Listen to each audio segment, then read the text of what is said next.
One of the trending or viral news issues of today, especially in the locality of Davao City, is a news issue that is focused on a crime case, particularly something that involves a 70-year-old woman who allegedly kills her 29-year-old helper in El Rio, Cabantian. And it's a really unfortunate case, and I do offer my condolences to the family of the victim.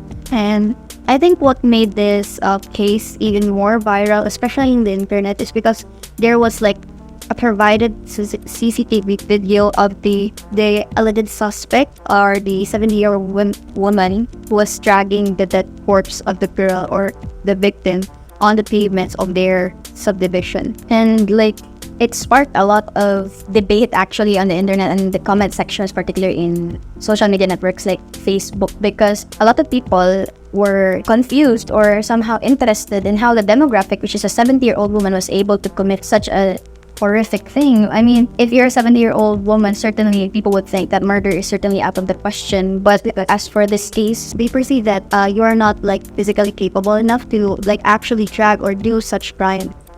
So people really in social media have been debating about it on and on. Some people agree that it was really indeed the old woman. Some people don't really agree because of the circumstances in the case at hand.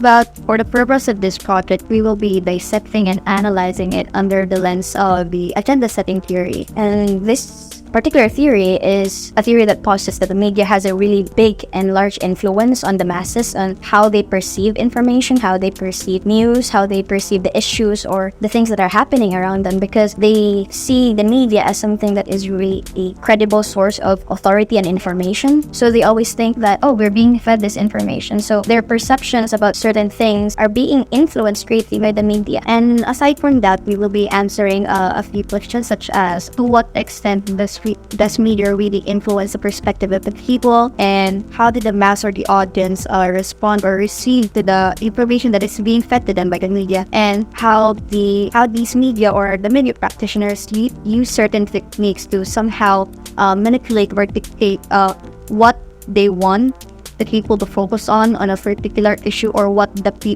how they want the people to view something as important in a particular issue. So why did we choose this news issue in the first place? Well, first, it's impactful because it involves an unusual case where a 70-year-old woman was actually a suspect and not a victim. Usually, they're the victims of a case kasi. But now, it's unusual because the demographics involved does not really fit the matter at hand. And then, it incites a lot of debate over social media. And then, as for timeliness, it just happened last June 18, 5 days ago. In terms of prominence, well, as I mentioned, it sparked a lot of public debate. A lot of people in social media have this varying opinions about the matter, because some people say that it might not be the old woman who did it. Some people said that there might be a presence of an accomplice. Some people think that she really was and then in terms of proximity, it just happened in Cabantian, which is within our locality. And in terms of conflict, well, if you are looking for conflict, there's the conflict between an employer and the helper. So the safety and security of employees is then being compromised in the situation. We first determined the most watched TV news program in our locality, and it's actually PTV News. We then observed the broadcast of the news issue for 3 consecutive days, and we kept a log of what we have observed all throughout the broadcast itself. So we then analyzed the news issue based on the agenda setting theory. We will look into the guides for the framing analysis that was given to us, and then we look for the markers and the indicators and how the news is being presented, how the media is using these techniques, how they are framing it to be up for public perception itself. After analyzing the news that we have chosen, we actually look for interviewees around mental and ask for their informed consent. These people are utility drivers and storekeepers, and after that, we just asked them a few of the guide questions that were provided to actually gather information of what they honestly think about the issue.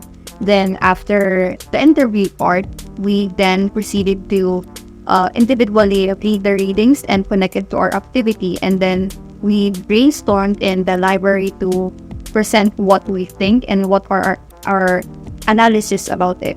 So, proceeding to the results and discussion, this is the broadcast log that we have noted down for the consecutive 3 days from PTV News Davao. It sources the time and date, the channel, the program, the broadcast, or the reporter, the length of the segment in minutes, and the lead of the news. And then this is the table for the framing analysis.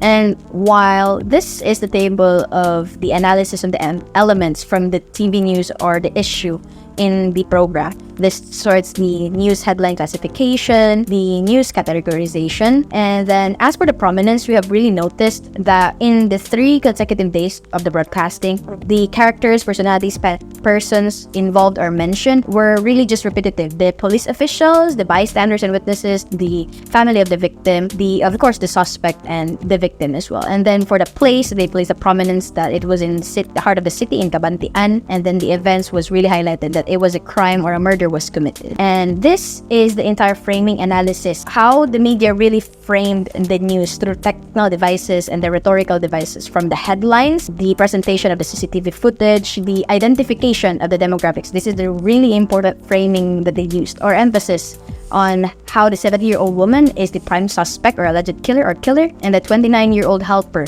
was a victim. And the source and quote selections were still from the police officials, bystanders and witnesses, and of course the family of the victim. But another framing technique that the media really used here was they always framed this exact catchphrase or depiction for the consecutive 3 days. A 70-year-old woman allegedly kills the house helper in Cabantian, Davao City. It's always the same case. So this is the parallelisms then from the news reportage that we have from the broadcast log and the interview results.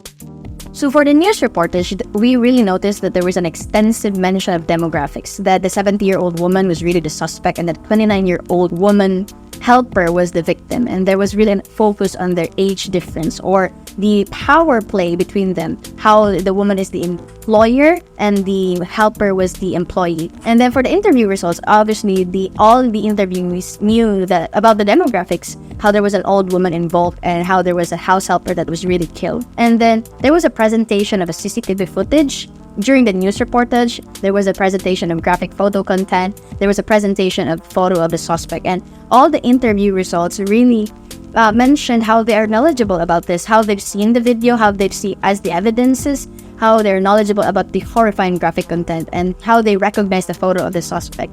And all of their narratives also, the way that the news reportage really displayed this is that the 70-year-old woman was the suspect.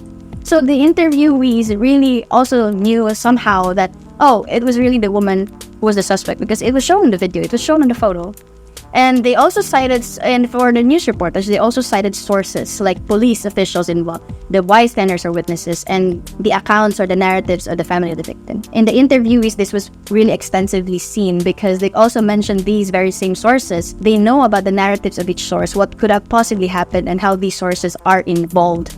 The news also cited the detailed location and the context that must have possibly led to the situation. However, this was only the case for PTV News, and it wasn't the same with the other external sources of the respondents or the interviewees. And these varying narratives of the context of the issue also led to the difference of opinions and knowledge of the people about the situation and the sequence of the events. And the news also provided consecutive updates, and the incident was extensively covered that made the issue even more controversial, viral, and trending through multiple follow-up reports and coverages. With this, the interviewees or the respondents were even more knowledgeable about the progress of the entire situation, which made the issue even more important for them because it was continuously fed and covered by the media. And lastly, human interest framing, which led to the interviewees to be stricken emotionally by the media because the news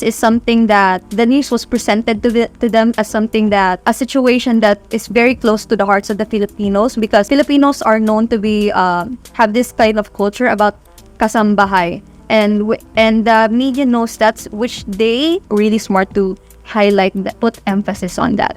So in light of all of this, let's analyze it strongly from the agenda setting theory. Clearly, the agenda setting theory is a theory that the news media has a large influence on audiences by their choice of what stories to cover or consider newsworthy, and how much prominence or space to give them. And given that the situation was, the situation or the news issue was covered extensively. Imagine for the 3 days and another, like, this entire week, they covered it really extensively, providing continuous updates about the story, the progression, the story of the news issue. Then the what do you call this? Then the media organization must have really considered this newsworthy. So that's why they could keep on perpetuating information about it, which led to the perception of the public to also be reeled in more. They grow more and more interested and invested in the news story itself, and Already is something important because it is continuously fed to them. And then as for the frame selection, this is how the media really played a big part, because they framed the situation as like the highlight on the demographics of the situation, the age difference. They said 70-year-old woman prime suspect, 25-year-old helper victim. The perceptions of the public is somehow really influenced in a way that they kind of villainize the suspect immediately, because the news has branded them as a killer immediately. Keep on proliferating or repeating this information. They even supply CCTV footage of the atrocity that directly leads the audience to really see, like, wow, it's believable. There's the CCTV footage. This is enough proof about the situation. So their perception is largely based on what information is continuously being fed to them. The results then imply that the media is really powerful in itself as a pillar of influence, power, credibility, and how they have this extensive authority over how they would want information to be disseminated to the public and how they want the public to perceive or receive that information. And I think this dictated nature of media and the way they assert information by selecting, omitting, and using frame techniques to present a particular issue is highly negative to the way how people would perceive the information, because it takes away their liberty to think for themselves and engage in critical thinking, or like viewing the issue on another angle. Here we would then really see, or it is actually proven by this, like, somehow project or work, that the media and their agenda setting has a potentially negative impact because of how greatly it influences public opinion. It actually shapes it so, like, in the same mold of their agenda, because if they want to frame the story this way and they portray it this way and they perpetuate information this way, the people receive it that way. Whatever they say, then the people believe word for word, because they actually see them as these really credible pillars in society. And so in terms of the agenda setting theory, it's really a powerful tool, because it somehow leads the people into a narrative that they don't even know about. But since the media tells them to know about it, to focus on it, they are highly invested on it.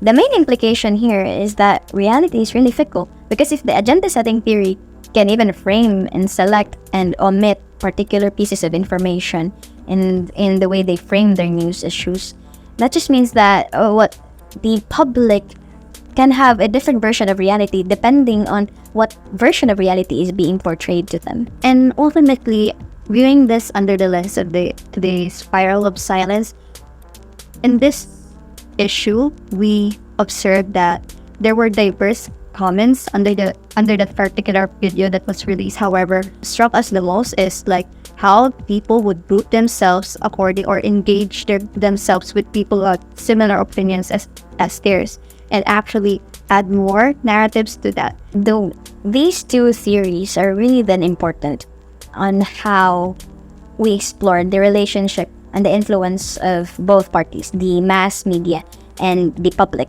or the masses. And it just goes to show that the media has a really greater influence in that relationship, because they have the ability to portray and perpetuate whatever information it is, and the public's opinion will be largely or solely based on it. And so we really then have to be very careful of, as soon-to-be media practitioners, we have to be very careful of what information we disseminate to the masses then, and really think about our work and how our influences are so great and significant in society.